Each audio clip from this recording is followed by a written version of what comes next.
sumabog yung sakyan. Yung mga biyahe ng province, especially papuntang Batangas, papuntang Pangasinan. Pero meron po ako nakita, mismo sa terminal lang po sa terminal lang nangyari yung pagsabog nung bus. Tuguan, marami po talagang nasawi.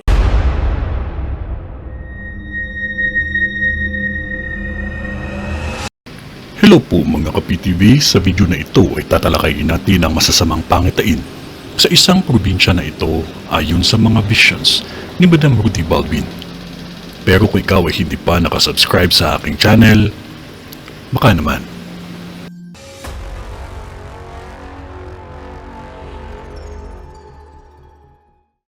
Babala sa lugar ng Quintana, may malaking sunog na magaganap pa lamang. Sobrang lawak na sunog dahil magmula ito sa isang gate na looban at nasunog ang kahilera nito, lalo na sa lugar na kung saan ang gusali ay mataas. Maraming rooms at ang bintana ay may mga harang ito na kulay green. May nakikita akong halaman sa labas ng bintana at balcony. May nakikita din akong sunog na kung saan hindi ito kalayuan sa school at may school mismo ang nasunog.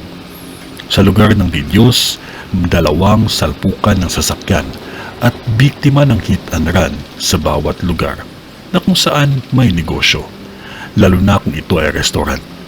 Maging maingat at alerto dahil may krimen na mangyayari pa lamang sa isang kainan sa lugar ng probinsyang ito. Ang kainan ito ay hindi kalayuan sa hamburger at may nakikita akong bigasan. Isang krimen na kung saan dala ng problema. At dito sa vision ko, pinagtanuhan na ito ng mga sospek na gawin na walang takot. Malaking gulo ito na mangyayari pa lamang. Maging maingat lamang ang lahat at maging alerto. Sa panahon ngayon ng tag-init, may hangin na mainit na siyang sumabay sa araw ng sunog. Kaya mabilis ang pagkalat ng apoy, lalo na sa looban pa ito, at umabot na ito ng ilang alarma. Gaya ng sinasabi ko po sa inyo sa Prediction 2026 na ang mga taong ito ay walang takot na kumitil ng buhay.